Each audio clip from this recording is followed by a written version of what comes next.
Muito bem, meus caros. Hoje eu gostaria de falar brevemente sobre o triste evento ocorrido ontem aqui no Recife.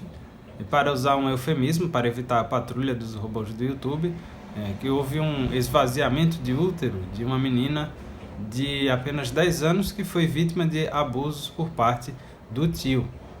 Então, eu vou falar sobre as 4 principais objeções que eu vi de pessoas que estavam criticando os militantes pró-vida e as pessoas que foram até o local lá do hospital, da maternidade, para rezar e pressionar para que de alguma forma o procedimento não fosse realizado.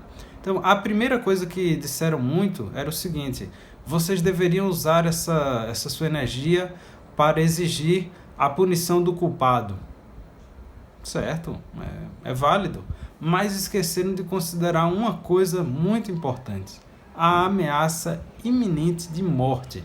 Então, vamos pensar no seguinte: imagine que você está num lugar onde um sujeito foi condenado por um crime que não cometeu, e a pena para este crime é a morte. Já prepararam tudo, tem lá o cadafalso, tem a corda onde o sujeito vai ser enforcado, está tudo pronto. Qual é a sua primeira preocupação?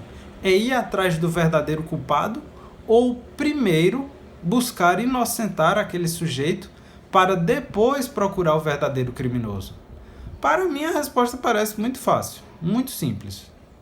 A segunda objeção que eu vi muito era a respeito da saúde da menina, né? Ou seja, não tem nenhum militante aí falando que devemos dar saúde para ela, né? Usava uns termos assim meio vagos, que devemos de alguma forma buscar fazer com que essa menina tenha um acompanhamento de profissionais da saúde de maneira adequada, não sei o que, que realmente é algo válido, mas esqueceram de mencionar algo extremamente importante, ou pelo menos de considerar algo extremamente importante.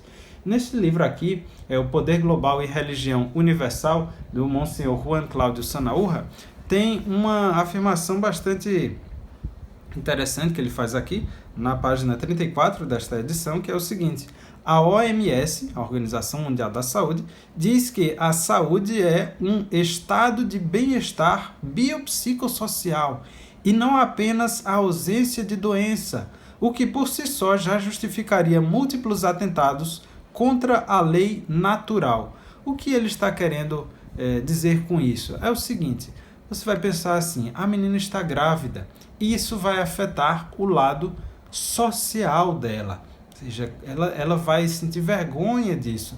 Qual é a maneira para solucionar esse problema?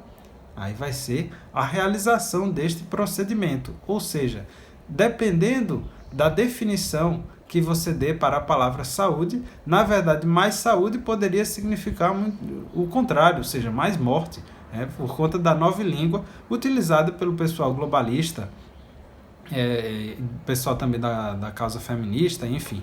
Uma outra objeção que foi muito comum foi a seguinte, né? As pessoas estavam dizendo: não vi até agora ninguém se pronunciar para oferecer ajuda psicológica a essa menina. Você aí, esse militante pró-vida, quanto dinheiro é que você vai dar para a ajuda, a assistência psicológica? Quanto é que você vai tirar do seu próprio bolso? E falavam assim como se fosse uma coisa, né, que fosse custar milhões e milhões de dólares.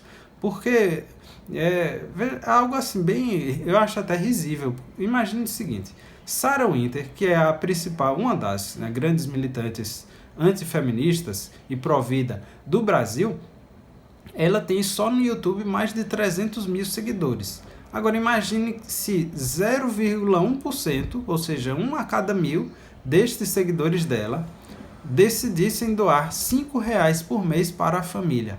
Eu creio que isso daí já seria suficiente para pagar o tratamento psicológico que essa menina precisaria. Então, eu acho que tem um problema aí de questão de proporções, que eles não estão enxergando o tamanho da coisa, o tamanho do movimento pró-vida no Brasil, que só vem crescendo, graças a Deus. E, por fim, tem uma coisa que realmente me chamou a atenção, me doeu de certa forma, que era que nós estávamos sendo acusados de duplicidade, ou seja, que nós tínhamos uma moral, que era aquela da pregação, a da boca para fora, mas se fosse com a gente, se fosse com a minha filha, com a minha irmã, com a minha sobrinha, aí eu agiria de uma maneira diferente. Mas veja só, vendo aqui, ó, este livrinho, todos devem conhecer, se bem que o título está tão apagado, mas você já deve saber qual é, só de olhar. Assim, é a Bíblia. E veja, Jesus, ele atacava duramente, não eram os ladrões, as prostitutas,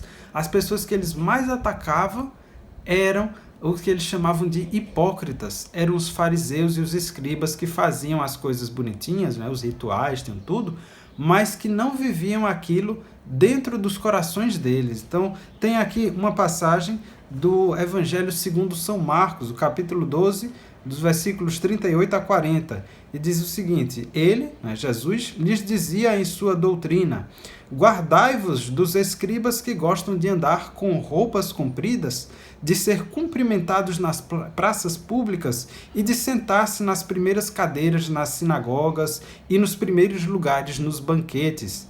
Eles devoram os bens das viúvas e dão aparência de longas orações. Estes terão um juízo mais rigoroso. Eu vou ficando por aqui.